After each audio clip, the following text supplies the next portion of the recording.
Hey y'all, hey. Welcome back to the Real Housewives of Atlanta reality recap. So let's talk about and get into it. Okay, first and foremost, the show opened up with what happened with last episode. And this episode is episode 3 of season 12 titled The Float Goes On. And basically we go into Eva and Cynthia going house hunting. And basically Eva went into a house. It looked like it was very nice, like a 5-bedroom house. I don't know how many bathrooms, but the house was fucking nice, y'all. It was nice.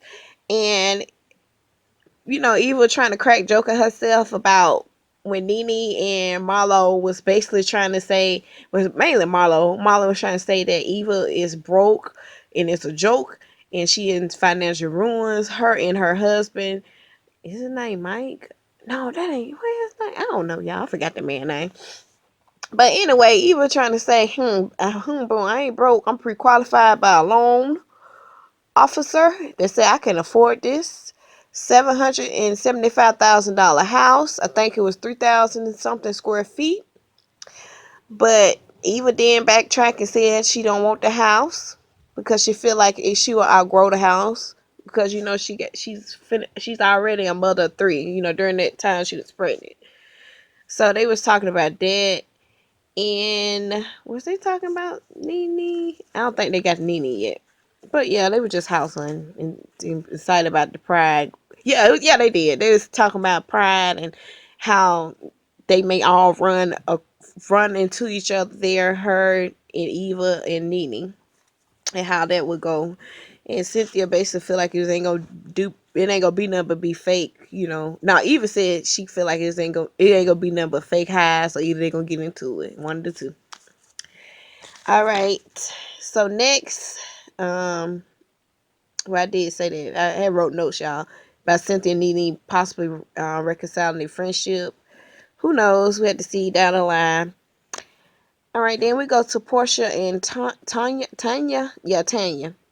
And Porsha is so funny, y'all. Porsha was like, you know, me and Tanya, we friend. She said she was first Nene friend, then she was Eva good friend. Now she my friend. I was like, Lord, okay. I mean, whatever floats your boat, Tanya. I guess Tanya finally settled on a friend, and that was Porsha.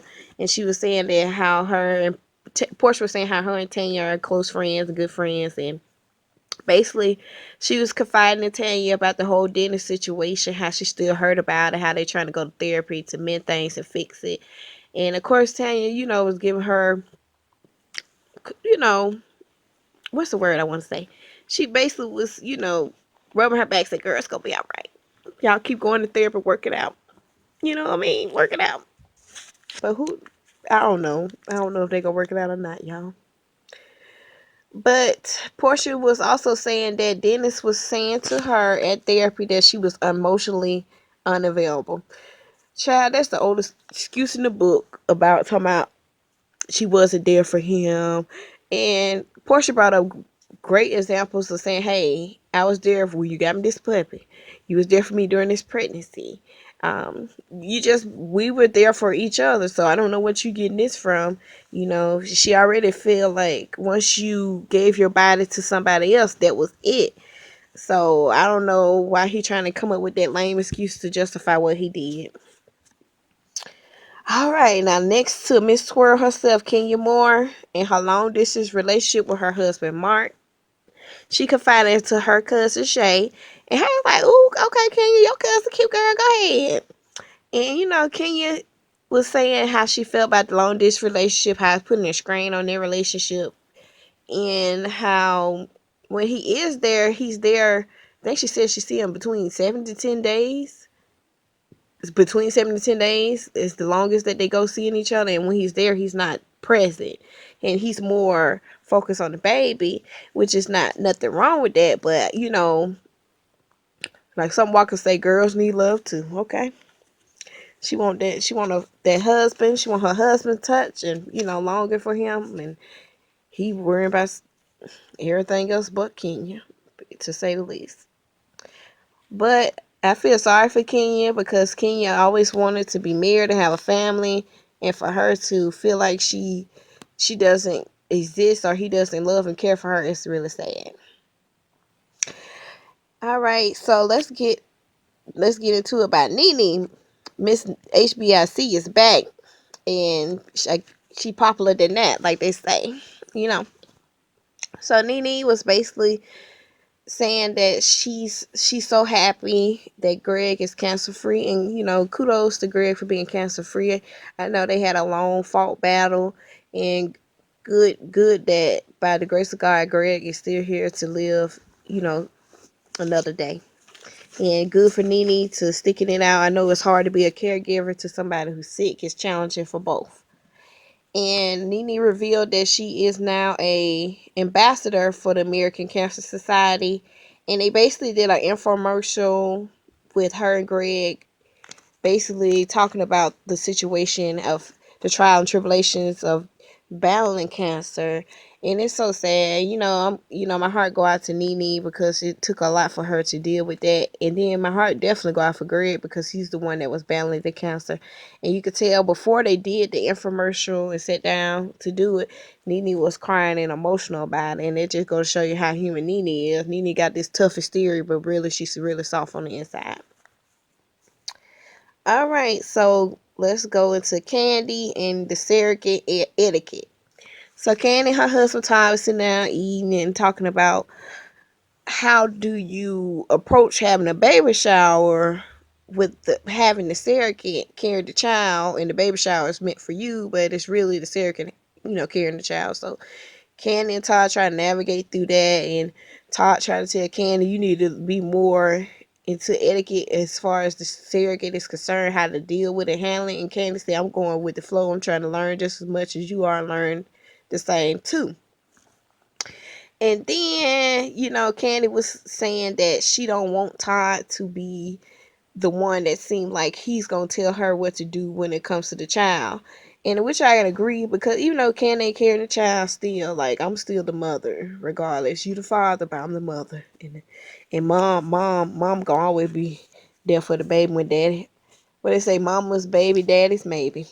Not to say that Todd ain't the father, that's just a saying, yeah. And she was also saying about how she felt about Todd taking his daughter to the strip club. I don't think she felt no ways towards it. She was just like, hey, that's your child. In so many words, you do what you do with her. But I think Kandi love her stepdaughter. Is just saying, like, hey, she grown. You and her, whatever y'all do, y'all on y'all. Okay, now it's the whole Cynthia and the pride float again.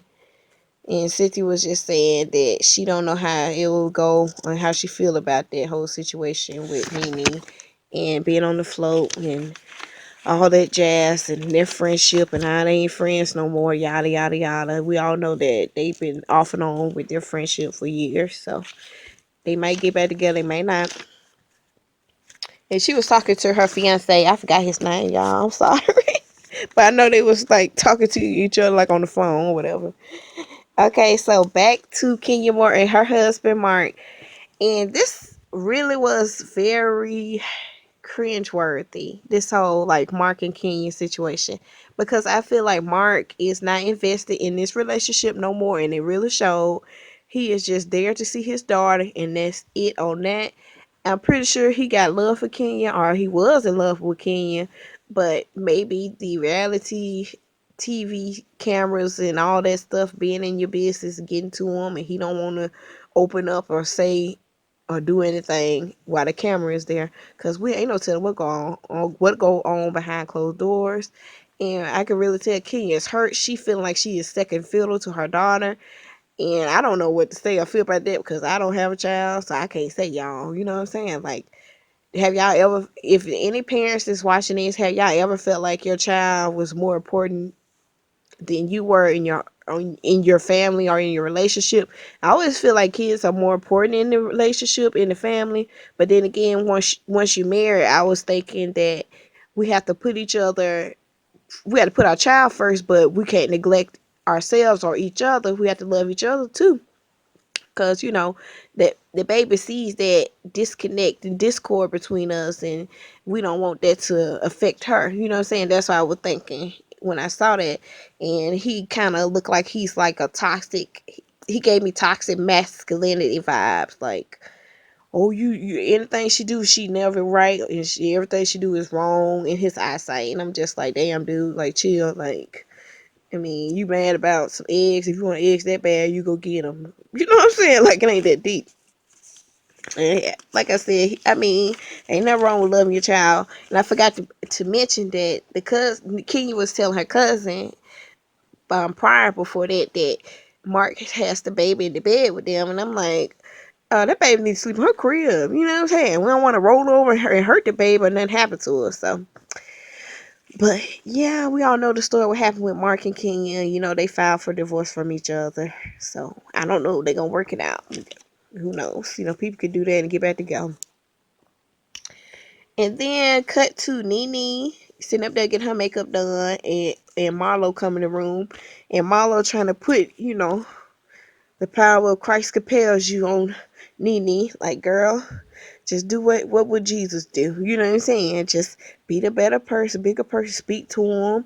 You can forgive. And then he said, but I won't forget. And that's understandable, dealing with Cynthia. Because, her and Cynthia be at odds all the time. And, Marlo just trying to low-key stir the pot up a little bit. But then, hey, it wouldn't be Marlo if she did do that. And so, yeah, basically, Nene said, I'll be cordial, speak, but that's about it. I ain't trying to have no friendship with her. And then, what really got me was when Eva was looking at an interview that Nene did. It looked like it was somebody's Instagram page, a video they did. And Nene was talking about Cynthia, how Cynthia burnt her. And then Eva was like, no, you burned Cynthia several times. I said, Lord, you... no. And Eva was saying and not Eva, but Nene was saying, when I'm a friend to the end. Nene said, the girl by, I mean, not Nene, but Eva said, girl by, you ain't nobody's friend, in so many words. And I was wondering, like, damn, even when you friends with Nene, but I don't know. I guess she fell out with Nene too, or Nene fell out with her. Nene stay falling out with folks, no lie though. But, if you gonna be Nene's friend, Nene wants you to be her friend. You know what I'm saying? And, kudos to Marlo for that. Because, whew. So when Eva was watching the video, Cynthia came in the room. Eva let Cynthia see the video. Cynthia like, whatever, it is what it is. You not my friend, no way. And I said what I said in them 7 interviews that she went on.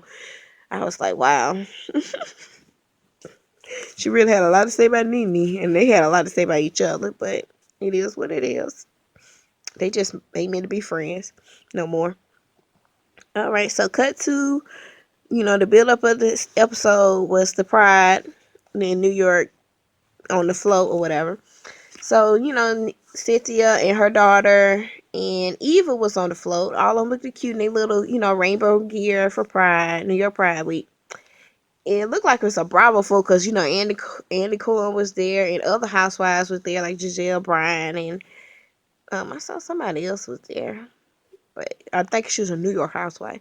But anyway, they was there having fun, enjoying, the festivities and everything like that, celebrating the LGBTQ community. And when they was, throwing stuff and all that stuff, here comes the arrival of Miss Nene Leakes walking up on the float. And when she was coming up to the float, her and Cynthia was about to cross paths. And when they was about to show them cross paths, cut to the black and white. And on the next episode of Real Housewives of Atlanta popped up. And I'm like, damn, we're going to be intrigued and in tune to see did Nene and Cynthia have a good interaction or a bad interaction. So we just had to watch and wait on that one. But y'all, tell me what y'all think about the review. Do y'all think Cynthia and Nene will ever mend a relationship in the future down the line? What are y'all thoughts about Kenya and her husband?